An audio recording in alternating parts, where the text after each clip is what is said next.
Thank you all for joining this event at the Mayfair Townhouse. I feel like I've left a shoe at home. I'm not sure what I'm doing. I'm not in front of a screen. I've got trousers on. I know you all feel the same. No, I'm not. I'm bottom half naked, not normally. So welcome to everyone here to the Mayfair Townhouse. And firstly, thank you all for coming, for taking the effort to get on transport, to coming into town, for being together. I mean, thank you. I know we all really appreciate it. We have got two rooms here. We've got this room and we've got the other room. What happened was that originally it was going to be, 4 times later postponements, and we'll come into that in a second. It was meant to be one event for 30 people, which is 50% capacity. I said to Hubert, we are so oversubscribed. People really want to come see the hotel. They really want to come to this event. So thankfully, we've got the great team for Onyx Events, and we've got the 2 rooms. We've randomly allocated them. So I thank you all for joining, and I hope you appreciate why we had to do the 2 rooms in the way we did. But hopefully you're all glad that we've got more capacity, more people, more friends from the industry to see, meet, and almost hug. Almost hug. Can I also welcome the people who are joining on the live stream? Welcome. Thank you for joining us from home. Hopefully you'll get some great insights and content in the next hour or so. So we've got about an hour of content with some thought leadership with a fabulous panel, which we'll come to. We've got some nice trays from amazing suppliers from our industry up until 6 o'clock. So thank you for joining from home. Please do comment into where I've posted the link. We'd love to see those comments as we're recording. We have all done lateral flow tests this morning, and we've checked everybody's lateral flow tests, that they were negative. So in terms of COVID safe, everyone had to do that, show it on arrival. We are socially distancing. We're wearing masks when standing, and in fact, we do need to wear masks when standing as we're moving around. But whilst you're seated, you don't need to wear your masks. We are only serving F&B while seated because that is the government regulations. And yeah, please, let's all just respect these rules. I know we haven't seen each other for an industry for so long, and that's flipping exciting. And we want to hug and we want to kiss, air kiss or whatever. But let's take one step at a time. We don't want to throw this industry back or any sector. And also, if you're posting on social, you know, we've got an eye on this industry, and we don't want anyone. As soon as we post something that's a little bit off and people hugging and so on, we know what it's like, and we just don't want to do that. So please respect, and I really thank you for looking after each other and those rules. Really appreciate it. We have done a risk assessment as well, so anyone wants sight of that, of course. Also, just people are different as well. Let's respect that. People have got really different family situations. They've only had 1 jab, no jab, 2 jabs or whatever. So again, whilst you might want to hug, we don't know if they do. So all is a bit serious, I know. I'm sorry, but you can all appreciate why I'm saying this. Yeah, so if I do ask you to step away from each other, and please don't be offended. And I have to say, like, we will all get things wrong, and definitely we will. I didn't even print my own bloody badge. So please do forgive us. We're trying to do the best we can with the industry, trying to get a live event off the ground. So apologies if we don't do it quite right. So yeah.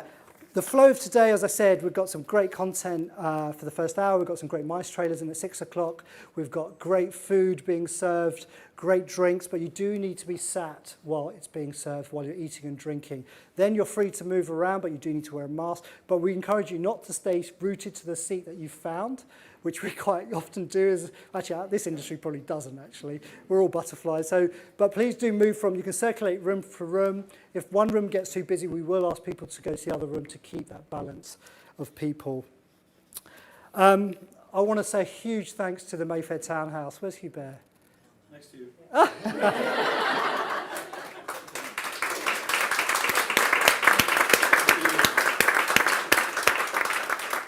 Hubert and the team, Lisa and the team, we've tried to get this event on 4 times, and we've just had a great relationship. They've just said, we will do it, what you need, and they have just been brilliantly, and we know what this industry is like. They're all working to half the staff or whatever because of what's happened, but they've just been brilliant, and just getting this event off the ground, trying to be as flexible as possible, getting the AV crew in from Onyx Events who've done a brilliant job, sorting out the 2 rooms, all of it amazing, and a huge thank you, especially with reduced resource, and yeah, really appreciate it.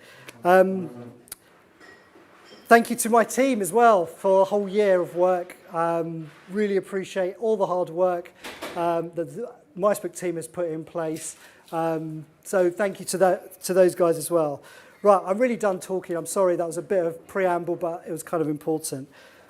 So let's get to the panel. We're going to talk about 3 key things, but before we get to that, I'm going to ask the panel to introduce themselves, where you're from, which company, name, company, and also what was the thing that confused you just coming out today to a live event? Was there anything that kind of perplexed you? Did you start with you, Simon? Hi, everybody. I'm Simon Hambley. I am Chief Exec of a company called Strata. We are a full-service experiential event agency. What confused me about coming out today to a live event? Do you know what? I don't know about confusion. I just enjoyed walking from Victoria up to Mayfair. It wasn't raining, the sun was shining. I got welcomed at the door. I got welcomed at the door again. and then I saw, lots of people who I know, and, while everybody is, I think, respecting safety and distance, it's, you can feel the will that everybody has to start interacting and get back together, and if that energy carries on from now on and leads into our clients wanting to do events, then I think everything's going to be fine. Brilliant, thank you. Richard. So my name's Richard Murphy. I've got an event management company called First Event. It specialises in conference incentives and meetings. It's based in Leeds. I'm the token northerner coming down here. I've got about 50 staff. We turn over about £12 million, or did do. Confusion this morning, missed a train, first thing. Local train from Leeds was cancelled, so I came back on the second train. So it was straight back into logistics and travel and all that type of thing. So, but thanks for inviting me here today. Lovely, good to have you. Linda. Hello, hi. My name's Linda Bekoe, CEO of About Partners, a representation company. What confused me this morning, I think, what to wear, where my makeup was. Yeah, and I think, coming into St. Pancras and just seeing London, because I haven't been to London for the last 12 months. So just seeing people around and, not it being in Ashford, I think that was a plus. But I think, walking into a hotel, just seeing the buzz as well, makes me know that there's hope for our industry. Yeah, so for me, it was so emotional just walking into a hotel just to see people. So I'm really grateful for this opportunity as well. Oh, Steve. Hi, I'm Steve Quah. I am CEO of Arima Communications PLC, but you probably know the 2 agencies we run, which is Cheerful 21st, which is a brand experience agency, and Eventful, which is an incentive and venue search. Confusion this morning was finding my business cards. My suit jacket that I bought fresh, I couldn't remember where I put it in the wardrobe. But delighted to be here, actually, in person again, with colleagues and friends, and to kind of share some love back in the business again. So thank you, Chair. Thank you. Thanks for all of you guys for being on the panel today. So we're going to do about 40 minutes in terms of just some questions I've got, but hopefully you guys have got some questions as well. So last 10, 15 minutes, if you've got questions, please, that's when we'll ask you to raise your hand and ask them to the panel.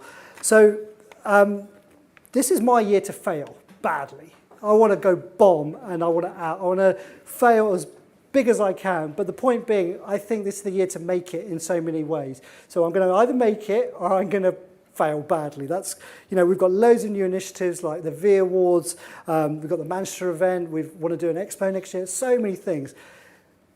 Point being is that there's a huge opportunity in this industry. So the first thing I want to tackle is what is the opportunity and how do we grasp it? So I'm going to come to each of you because I feel like even pre-pandemic, especially with you, Simon, you merged with another company about, a year before the pandemic. Yeah. So can you tell us in that sense why you merged and what is the opportunity you saw at that point, and equally, how's that evolved with the opportunity, if you see one, for this sector given the pandemic? Yeah, okay. Number of questions to tackle that. So a little bit of history. I've been in the events business all my working life in various guises. And 2 years ago, so Christmas 2018, just as we rolled into 2019, we merged two businesses together, one called Crown, one called Communique, to create Strata. And our rationale, if you like, our brand strategy was to create a business with a broader offering that could offer more to corporate clients through one touch point. So we do everything from strategy, planning, creative. We have traditional kind of production, event production. We have event logistics, incentive travel, right down to operational brand experience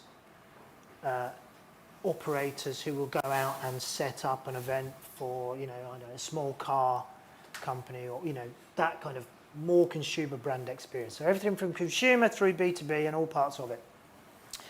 And we did that, and what we did, we broadened our client base when we did it. And so we had those opportunities to cross-sell our services into our clients. So we were helping them to deliver that brand consistency and the quality that they wanted, but also deliver business efficiencies that are at the heart of what big companies are hoping, to want to achieve, as well as an end result. That was all great. So we doubled our client base, we increased our revenue, our pipeline of work was fantastic. And at the end of the first year, the COVID hit, and obviously, between April and August of that COVID year 2020, there was literally nothing. So, as a new business, we were counting on all that revenue to, fund this business that we created. And we employ just over 50 people full time in the UK. So, there's a lot of overhead that needs to, be paid for and covered and all of those things. So there was, I wouldn't say panic, but obviously, I think everybody would feel the same when COVID hit. There was a huge amount of uncertainty. Dealing with cancellations, wondering whether you're ever going to work with those clients again, what's going to happen to the events business. Then what happened was clients started to do virtual events, and clients who did consumer activity started to return. Consumer activity is slightly different than the bigger events because they can deal with much smaller numbers and they can do it in a COVID safe way, much easier than a 500-person conference or somebody having to get on an aeroplane. The B2B events all went virtual, and that was a great opportunity for us. Another lockdown, fantastic. We kept going with the virtual events. What's happened through COVID for us is and this is where it comes to opportunity, we've actually won more clients. So we exit the COVID period with more clients than we started. And that's happened because there's been a lot of disruption in terms of clients looking at the market, some people not maybe being as capable of doing virtual work, as others. So that's great. We've capitalized on that opportunity. And that will lead into, I think, a bigger opportunity for us as we come out of COVID. More clients who are going to go back to live on top of the other activity. The virtual activity means more business. So we are looking at, hopefully, a good, strong return to growth. And actually, our outlook for the next 6 months is busy. Busier than we've ever been before. But that's contingent on clients, and it's contingent on the people getting back to being able to travel, people no more restrictions coming back on us. So that's really important, but it could get delayed by another 6 months, but I think the will is there to get back to life. The other opportunity, I think, for all of us in our sector is it's opened up the opportunity to add services on, more digital services, communications, more advisory services that were typically serviced by the PR agency or the ad agency or somebody like that. So I think we've got a bigger seat at the table, and we've definitely got a will to get back to live events. So I do think there is good opportunity as we come out of the pandemic for those companies that have managed to keep going and stay in the game, if you like, and keep hold of the good people you need to be able to do the work once you get past it. So you've taken a different take on or approach to business in this last, very recently. Tell us about your restructure. Yeah, I mean, just on the same point that Sam was making, I found it really similar story to yours about winning new business from global clients we've never had the opportunity before. So the same thing, and I hear it from lots of agents that they've actually got more clients now than they had before. I just wondered, it's fascinating what's happened to the agencies that looked after these big corporates. I can't get my head around the fact that, we've won multi-million-pound contracts. And I said to the sales team, how on earth, whoever looked after this client, where are they? Yeah. And what's going to happen when they come out of this? When I presume they haven't been in touch with them. Did you get an answer to that question? Well, from my sales team, they just said he could be brilliant, basically. And that's the reason why. Fair enough. But it's just fascinating the fact that, similar to yourself, we've gone with a virtual offering. We've won global contacts on the back of what we can offer virtually, which we didn't do before. But I just find it really intriguing, the fact, any of our clients that were worth that size, we wouldn't let anybody anywhere near them. And I can't believe that it's been quite easy for us to get in the door and actually win them over, build relationships, and continue going forward. I just wonder what happens in 6 months' time when they've picked up the phone and say, can we get things back on track? And I'm afraid not, we're now with X, Y, Z. Yeah. I find it interesting, really, because lots of people tell the same story as you. There is an agency called XYZ, actually. Is it? Yeah. Okay. So, good plug for XYZ agency. Yeah, so I go back to the original thing, talking about opportunity. So the opportunity for first event for me was obviously a similar story where, the world stood still in March and was like, oh my God, what the hell's going to happen here? So once you get over the initial tears and all that type of thing, and what's going to happen to the company, and then once you realise that you've talked to your clients, it's not going to all crumble around you, and you get your long-term contract sorted out. Once that initial chaos had all finished, we then sat down as a leadership team and said, well, actually, where's the opportunity in this as a business?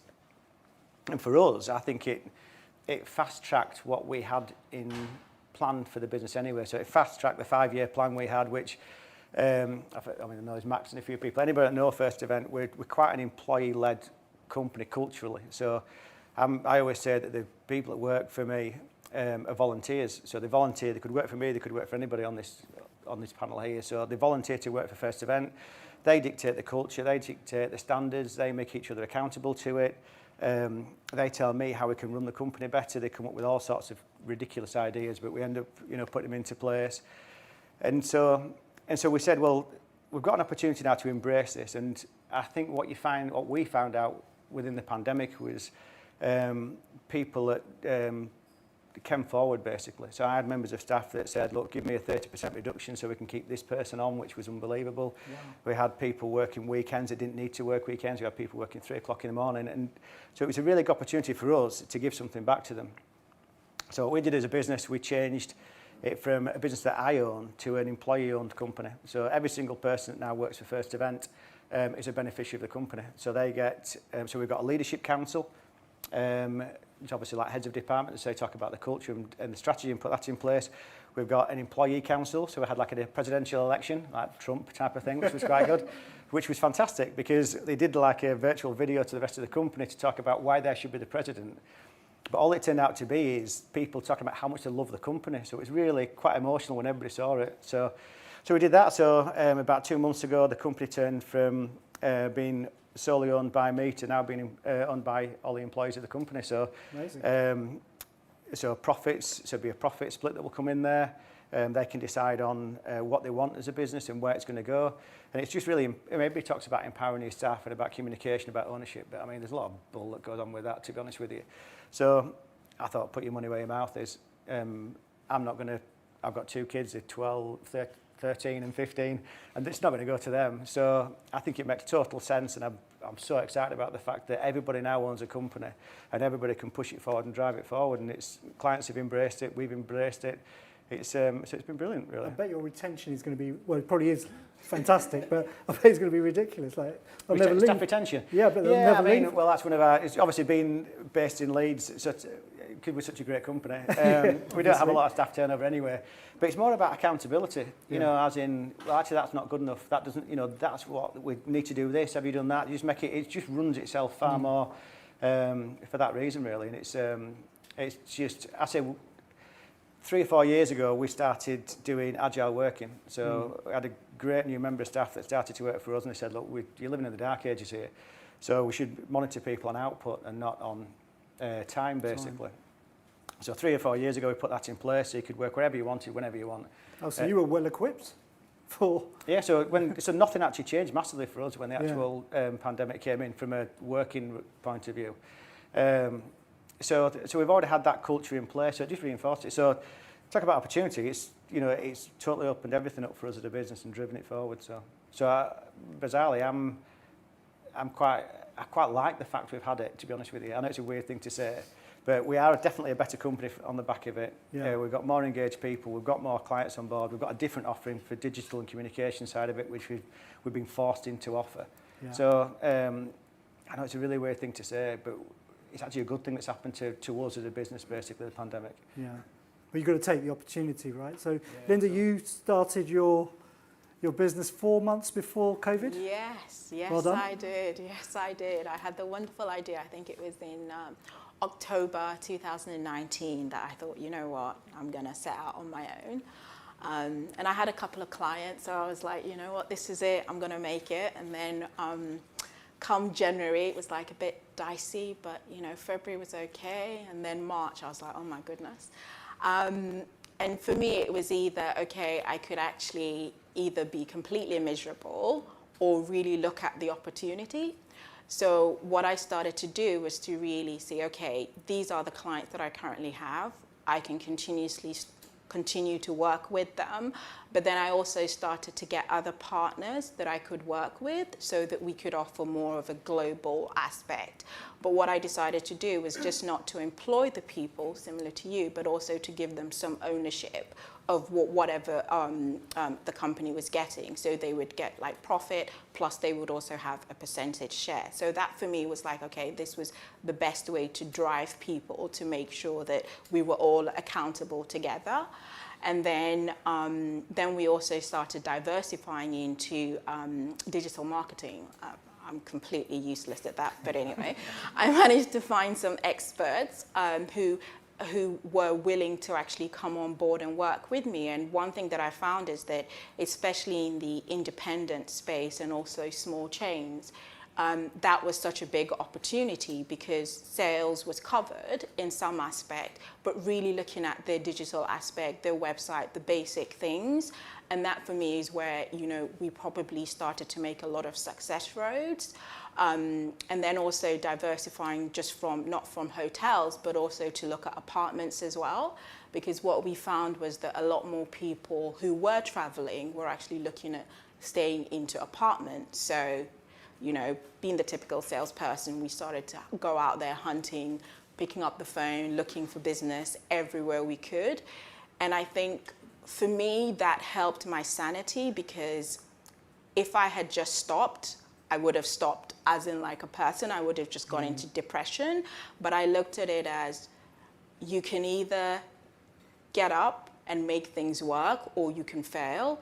So you are accountable for yourself and all these people around you. So you have to pick up that phone, have that conversation, and find out who's traveling so that you can actually deliver business to your partners. So for me, it was just my own sanity that I needed to keep. Because I've always been very passionate about this industry, and I have to say, you helped me a lot, because I started to diversify into mice. And for me, just listening to, all the mice talks and stuff really gave me that exposure. And doing the one-to-one meetings, I think I remember the first one that I did where someone came in for like 1 minute and I was like, oh my God, But it was so good, because then we could connect later on and start to find out more about the industry. So for me, this just made me sane. Yeah, amazing. Steve, you purchased a business just pre-COVID and opened up international offices. Yeah, So what did you see? Busy. Yeah, I guess out of any massive change, there are opportunities and there are challenges and there are stuff you can't plan. And I think, speaking about our story, pre-COVID, we had plans of expansion and growing the business anyway. An Eventful was an acquisition plan pre-COVID. And obviously, we stuck with that because it's still a good plan. And obviously, you're buying an events agency, venue search agency was part of that mix. But what I think it does is focus clients' needs on what they actually do need. And we were very fortunate that we had things they did want. And what I mean about that is, like, previous 2 years, we have built up a whole strategic kind of engagement piece and offering around that, our insights and the creative kind of underpinning of that. We have been doing virtual events for years, by the way, and we had a big digital department. So we were ideally positioned. In fact, we did our first hybrid event just as lockdown happened. We had 1,000 people flying over to the Grosvenor. Flights were spanned, so we had 100 people here, and we had like New York, New Zealand. So we had a really fresh case history right at the beginning, which is fantastic. But the main thing is that we have amazing clients and a mixture of fortune, goodwill, and the fact that we are very, very robust, as in we weren't panicking. That clients needed the communication skills. It just so happens it's not live, it's now virtual, and we capitalised on that and sort of grown the business. So other agencies have done similar. I'm not boasting, but other agencies have done a similar thing in that space. So we've doubled our headcount. We've opened up in America. We've recruited some really amazing talent into the firm. And kind of a bit like Simon, sitting here, more clients, more engagement, more pieces of work coming in, and actually preaching a little bit to the fact that it doesn't matter what your activation is. It is hybrid, great. It's virtual, great. Or it's in person, we love, by the way. Because, you know, being in the business 35 years, I'm a live kid at heart, but, you know, we are embracing that. And we've grown. And I think it just focuses opportunities for any agency doing that, is that we are now in a space where we are championing a bit of the marketing and the advertising guys, but they're clueless at doing live, okay? But we're quite good at doing marketing, okay? So we're going to mix that bit together, and I think it's a massive opportunity for us. And it's probably the shake-up that we needed as an industry, because it was getting a bit commoditized, it was a bit, you know, tactical, and it was a bit like, we're doing this event every year, and that's gone. It's been refocused. So yeah, I'll be doing events in person, so I'm blue in the face, or virtual. Doesn't matter. And that's kind of how our clients think about it. And also, I must say, our clients were very, very fast adopters. We're on second and third generation events now with them in our timeline. And we kind of talk on about what the changes are. But, you know, we're doing events that were in person that will never go back to in person because they're far more effective, bigger reach, or they're going to drop virtual as soon as they can because the serendipitous social celebration things you cannot do online. We know that, okay? You can do, there's lots of technologies and tools to do networking, which are really improving. But going forward, what opportunities are, I think it's a really fertile space for anyone still around and fighting. And the industry's probably evolved for the next phase, which is very exciting. So I'm happy to say that. Yeah, I think, so the whole point of opportunity, and Elizabeth's here from Orange Door. As a result of going to those events where there are no masks or no social distancing, are the government going to change from the, what would you call it, behavioural economics that's been going on particularly in this country during the pandemic, to one that's based more on facts and I mean, you know, when, for example, in the US, if you've had 2 jabs, you can go about your business as normal. You're not a risk to yourself, you're not a risk to anybody else. In this country, we have to wait until everybody's had 2 jabs. Well, I'm not sure that I would agree with that, and I don't think that's definitely not good for our business and good for our industry. So I would like to see us get to the point where things change in terms of, you know, if that's going to take everybody having had a vaccine, let's get the vaccines done. Let's get it done and get the country moving. And then the next stage will be travel. Let's get more green, whatever the traffic lights on, and get people travelling. And we do. That's a fundamental thing that needs to change, because that will open up activity, not just in the virtual world, but back to live events. We need that. Yeah, totally. You were saying that we're just talking about this now. Actually, for me, it's a miscommunication of what's going on these past 2 days, where, you know, they've said, you know, the traffic light system's been announced, and then was it the health minister yesterday said, well, actually, travel is out for this summer. Lord Bethel, I think it is. It said, you know, You shouldn't be travelling away this summer. What type of message does that give to we work in the incentive side of the business. We've got £11 million of contracted business going forward over the next 18 months. So from our client's perspective, they're nervous about the actual events they've got, but also why would they commit to any financial obligation for an overseas event when they get that mixed message of what's going on? So for me, it'd be clarity. This is what we're doing. This is how it works. These are the key principles you need to do, but not change the message every 3 weeks, which no one can plan financially for something like that. Yeah, and is that specifically our sector? I mean, or is it? Travel broadly is a harder one, right? They have to factor everything in. Yeah, harder for them, arguably. Linda, you work with some international clients. What are you seeing in terms of bookings and approach to where is it? Andermatt, is it? Yeah, I think that from my perspective, especially if I look at like what's happening in maybe, let's say, Asia and also further nearer home, which is like Andermatt. So if I look at, for example, some of my properties, the Cherry, for example, they're pretty much fully booked for incentive travel. And if you're looking at further afield like Asia, they're experiencing really good occupancies during the weekend, but not so good during the weekdays. But I think that for us, the fear is always the different rules and also the quarantine. You don't really know what you can and you can't do. And I think the government hasn't put like a proper framework in place. So if you look at, for example, Heathrow, where, they could actually do tests, but they weren't allowed to do tests. I mean, to me, that doesn't make much sense because they've got the equipment there and they could actually do it to let travel ease up. And for me personally, another thing is I had to go to Ghana in January. And if I look at the money that I spent about £500-600 on doing all these different tests. And we can't expect people to do that to go on holiday. We can't expect businesses to do that because the businesses that I talk to, why would they pay £500-600 for somebody to travel and to have a meeting as well? I mean, we just need to get these things ironed out, and also just putting more pressure, I think, on companies to let people slowly start to return to work, because if people are coming in, they're going to have to somehow go into meetings. The US, for example, I don't really understand why that's not on the green traffic light system, because 37% of them have actually been vaccinated. But we're not allowed to go there, or they're not allowed to come here. And I don't think that's fair because the US is such a big contributor to the UK. So there's just too many mixed messages. Steve, what's if you had a meeting with Oliver Dowden or whoever?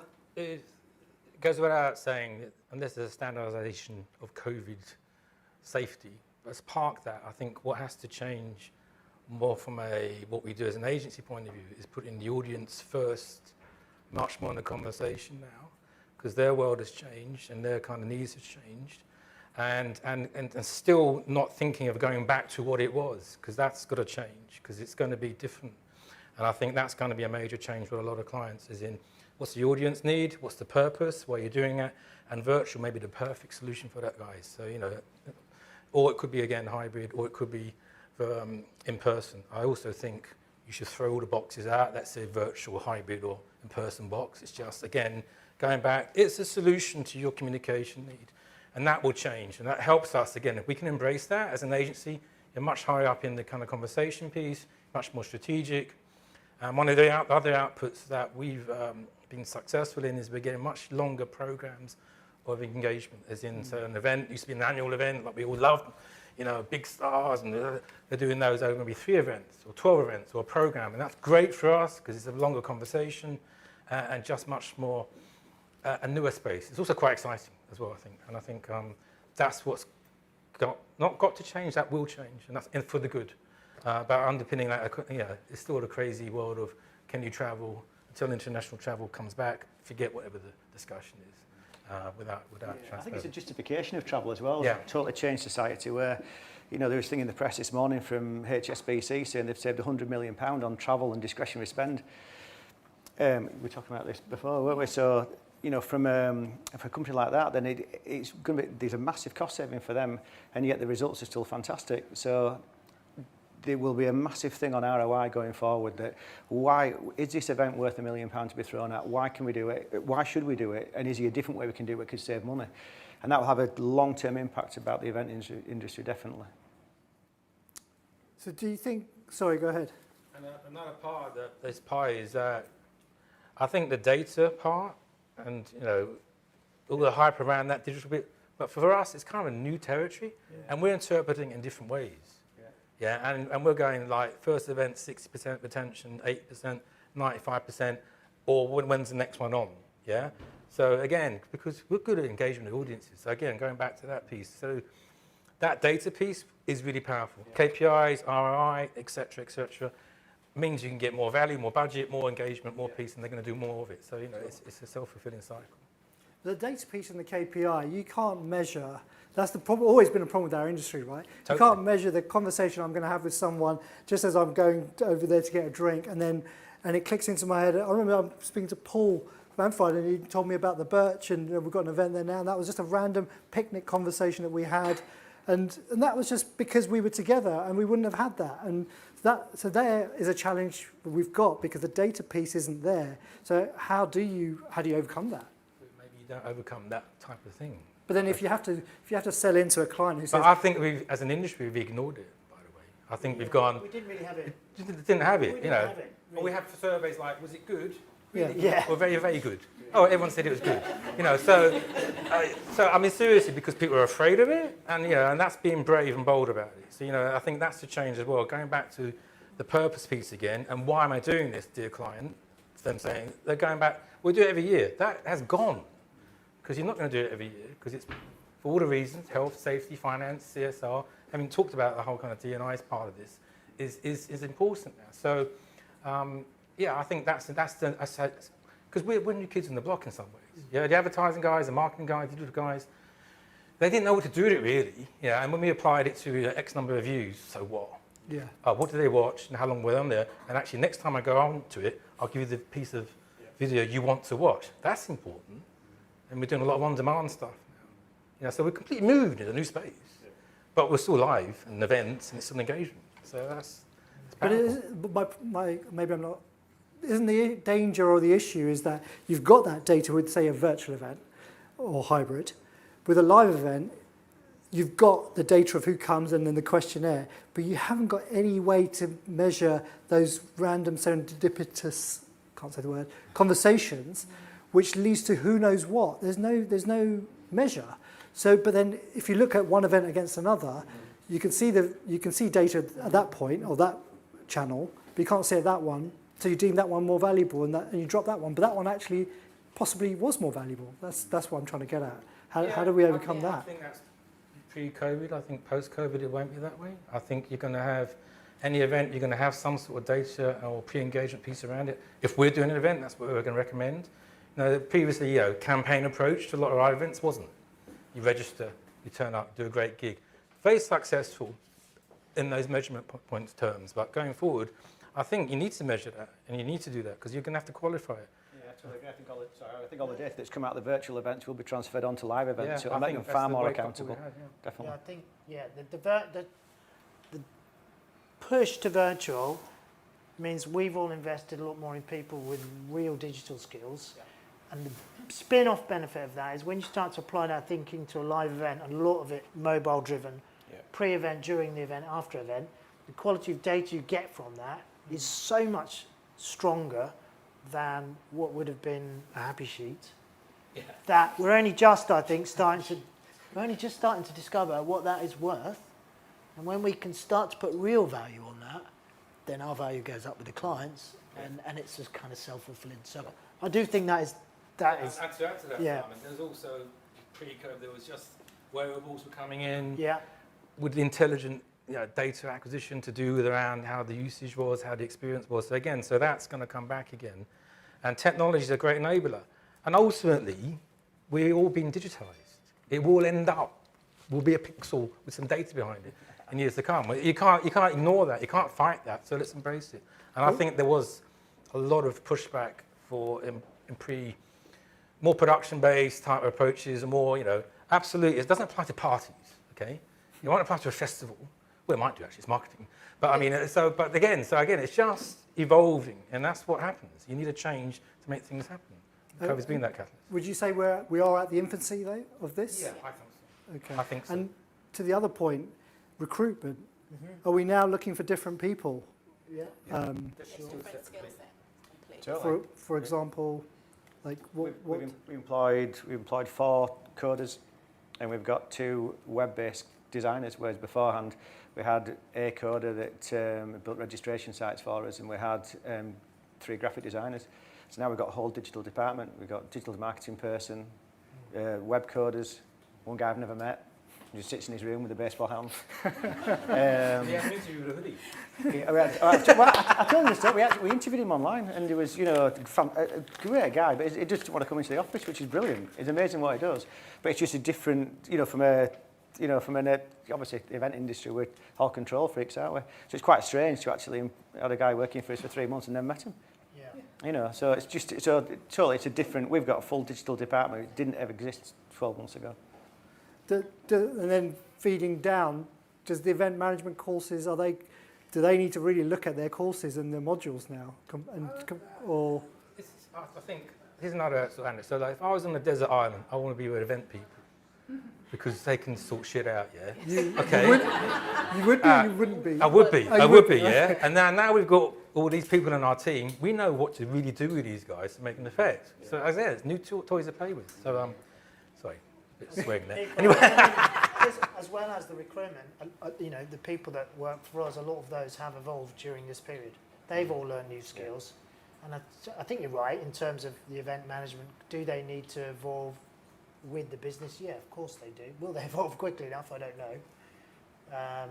But people in our businesses, I think, have evolved and changed. And actually for us, we've got, lots of people who've changed jobs, and probably won't go back to the old job. Yeah, reskilled. You've still got the project management, transferable skills, haven't you? Some from the event management point of view. You're still putting in those same project management skills, but delivering them in a virtual way. So, I mean, you've got clients that have bricks and mortar hotels in great places around the world. Do you see how that's going to be channeled and delivered and get these guys to buy back in?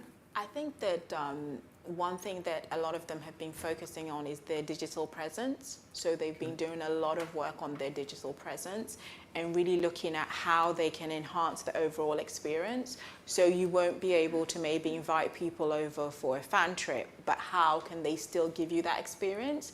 So they are spending a lot of time and effort and being a little bit more inventive about what they're doing on all the digital platforms and how they're presenting themselves. When before, whether your picture was good or not, it didn't matter because you could get somebody to come and look at it. But those days are far in between. So I think that a lot of my clients have spent a lot of time looking at their digital space.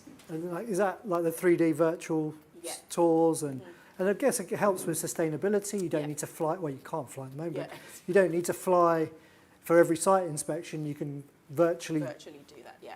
But I also think that a lot of them have started using Instagram a lot more, so really making sure that they're posting more experiences, because I think one company was telling me that when they're actually looking at venues, they look at Instagram a lot. So if you want people to see you, that's almost like your shop front. So making sure that they're taking the right pictures, but also showing what they can showcase. So that's where I've seen a big uptake.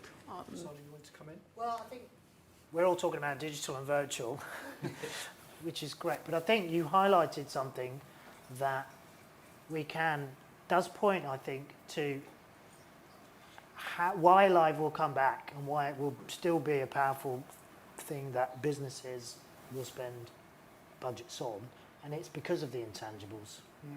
Okay, so I if you look further down the line and you play out the scenario of the fact that lots of big corporates are reducing their office space, they're not asking their people to come into the office. What are they going to do when they want to get those people together? Yes. They're going to place more premium on that experience, and they're going to need people like us to do that for them. So I do think one of the positives that come out of this will be that people will place more value on that experience, and so that plays to our strength, and it gets amplified by the digital and all the rest of it. But there will be less frivolous spend or meaningless spend on events, but there'll be much more focus and premium spend when it does happen. Definitely. Yeah. I mean, you can't replicate the hairs in the back of your neck, when something amazing happens, like being in the theatre, and that will come back, and there'd be a value to that, and there'd be more importance put around that. And going back to the intangibles are where you go. Yeah. That was the best night of my life. Why? Because, I met some people, so those will come back. And again, it was put more value against them, because I think they became a bit of a numbers game at a certain stage, and a bit routine. If you can gain, I don't know, if you're a medical practitioner or some sort of consultant in business and you're used to going to a congress and you stop going to those congresses because your business has said, well, we're not going to fund that travel, you don't need to do it, you can just attend virtually. And you start to lose competitive advantage because you haven't made those connections. It won't be long before you're saying, no, I need to be there because we're not making the connections we need to really succeed. And, I don't think that will go away. It may take time to come back, but I don't think that will go away. No, I was just about to say I completely agree, because in the sense of, as you said earlier, when you go, you meet people, you build these connections. We've all done the virtual, but there's nothing like hearing about your woodlands. I'll always remember you. But there's nothing. Metaphor. That's a different story. But there's nothing like finding out all these little things about different people that you can interact with, and actually I'll send you an email, say woodlands, and you'll understand. But those things you just can't get them, and our industry, yes, we've all got this technology, but we're people, and people by people at the end of the day. And that's why I think that it will definitely come back. It might take a while, but you still need to make those business connections. So who's got some questions? Just have them ready. I really would like to come up. So I'm going to let Steve, you want to come in with something quickly? Yeah, no, just another observation is actually the more senior the audience, the more they want to be in person, by the way. Yeah. Which is interesting, because obviously more senior, more value, more exactly. So I think that's just to add to that, because we're seeing that with eventful guys who are, one, incentives are picking up, especially that kind of smaller C-suite kind of engagement piece. Highly produced, highly engaging, quite strategic. So again, encouragement for everybody. That is really, again, a little sunny sort of ray coming from the post-COVID world of going back to live again, which is great. We've got a question. I think Elliot's got a question. If we can get a microphone, please. Also, name, where you're from, and who's question to. If it's the whole panel, great. Elliot Grant. Yep. Elliot Grant from Black Book. It's to anyone actually on the panel. So you've all talked about the evolution, the development, the creativity that's come into live events, into conferences, into meetings. But does anyone think there's going to be any of the same evolution in an incentive when the dust has settled, when coronavirus is in our rearview mirror, when we can all shake hands and sit next to each other on the tube again? Will an incentive look any different than what it does now? I can answer that from my point of view. One, we've invested heavily in incentives, particularly in Eventful, and I think your product is not virtualized. You travel, so it's not going to change. And I think going back to that point, I think there's going to be more emphasis on the value of that and why you're going to make the effort for that. And I think that's really exciting too, to go back to that piece around your product, incentive travels, you travel somewhere, so therefore you can't make the virtual. Around that will be digital stuff, and around that will be more comms engagement, employee engagement pieces. But that's kind of standard fare. But my opinion is, I think there will be an impact for the good, but I think the core thing will be the same, because it should be. That's my opinion. Yeah, I agree, Elliot. So, we talked about this years ago, didn't we, about having a virtual incentive and, Instagrammable moments and things like that. So I think that will continue, from the same perspective, but it will be more, I think, more measured, and there'll be more return on engagement throughout the whole thing. So possibly live feedback as the actual incentives going on, as opposed to, did you like your, breakfast in the morning type of thing. It'll be a live experience about what you're doing and give it live thumbs up. And so in a way, it'll be a dual experience of people that may not have qualified for the incentive will still be part of the incentive from a virtual perspective. That's the only thing I could see changing going forward.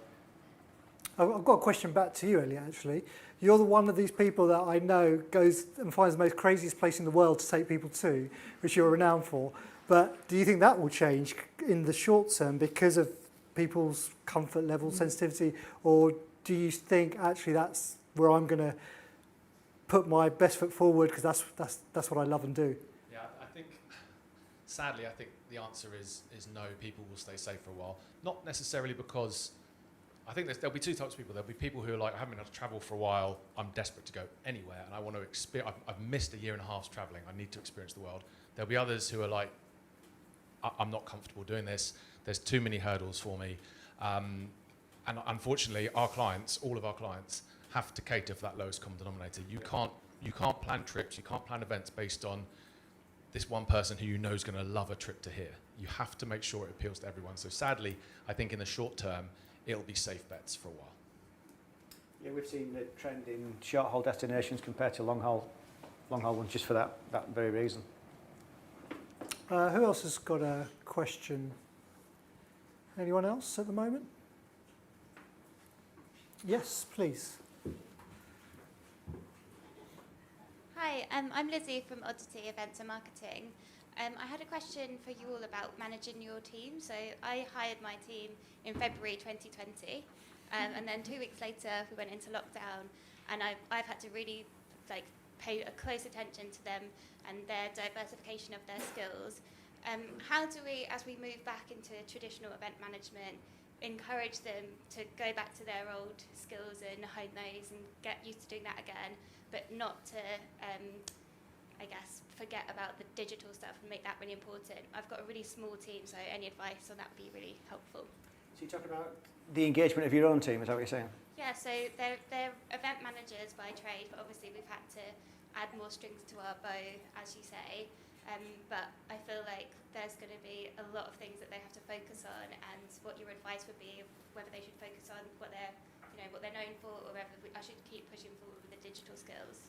Yeah, so as a business, we invest in a thing called Insight, and to do personality profiling on each individual. It sounds a bit sinister, but it's not. It's quite good. So you've got 3 different colour types basically. So you've got your cool blue, which are really not extroverts and quite method driven, and you've got your yellows, which are big extroverts, greens, which are earth people and all that stuff. So as a business, we know who's what and how, and it's a really good report. It's well worth doing, and it'll actually tell you how to communicate with each individual and what skill set they've got. I don't think there's anything worse than trying to put a round peg into a square hole, and it's all that thing about promoting people outside of the skill set doesn't work either. And I think if you put the wrong person in the wrong job, they'll just leave. So for me, it'd be about recognising their core skills and just making sure that they work as a team collaboratively. So we always make a conscious effort to get a blue person, a yellow person, a green person, sounds weird, in a room, because we'll have the crazy yellow person there. But then we'll have the cool blue. We'll say, well, actually, you're mad. There's no way you can do that because of health and safety, car parking, and this, that, the other.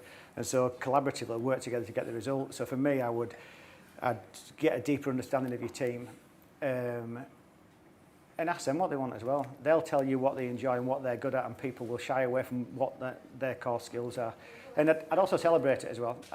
So from my point of view, internally, we're having a big barbecue at my house, 24th of June. We're all coming to my house having a massive party. We're all coming. Yeah. In the woodlands. You'll have to go up north, yeah.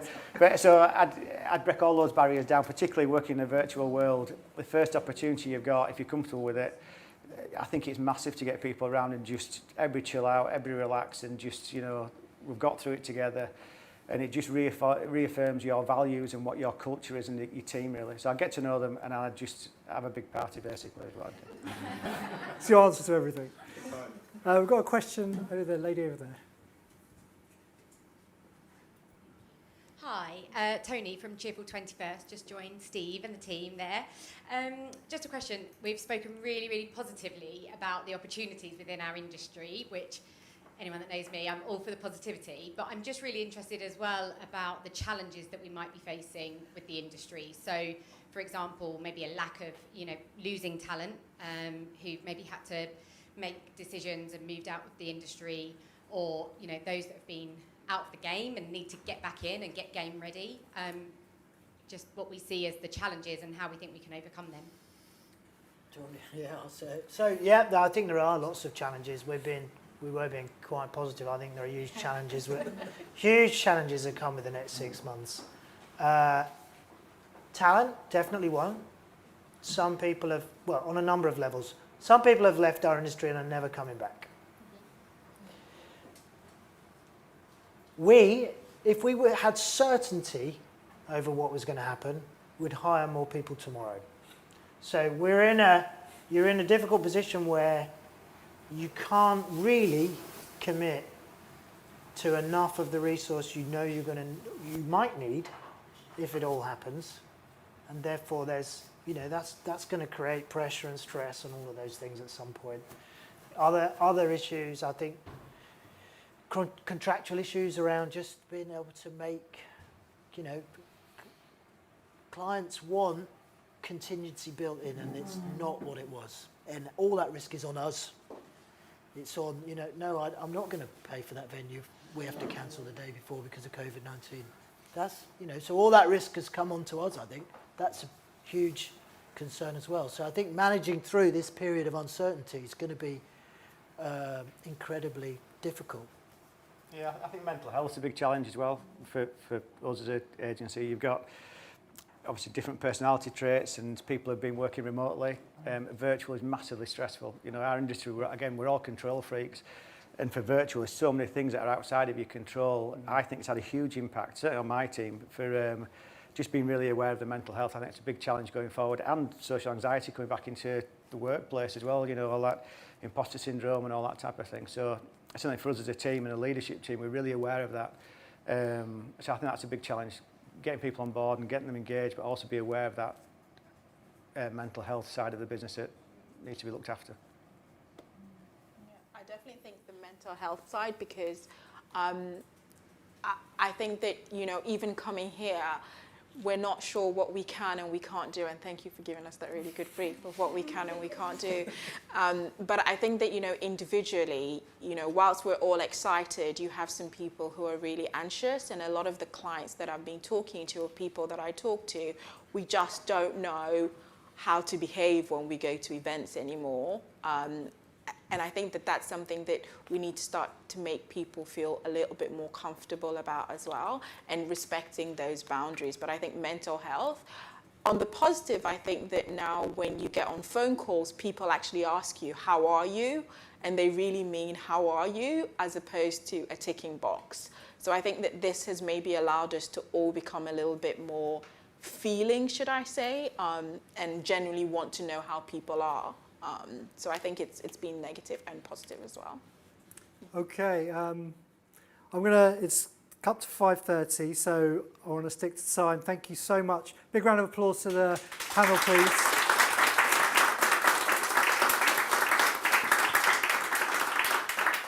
Thank you so much. I think, I only scratched the surface. My notes were just completely useless, really. But or I was, whichever way. So I'd love to thank the panel. If you'd like to take a seat, we're just going to do a very quick 30-second room turnaround, and then we're going to hear from some fabulous partners in our industry just for 15-20 minutes before we get some food and drink, which I'm sure you're all looking forward to. So thank you, guys. If you'd like to take a seat, do a quick turnaround.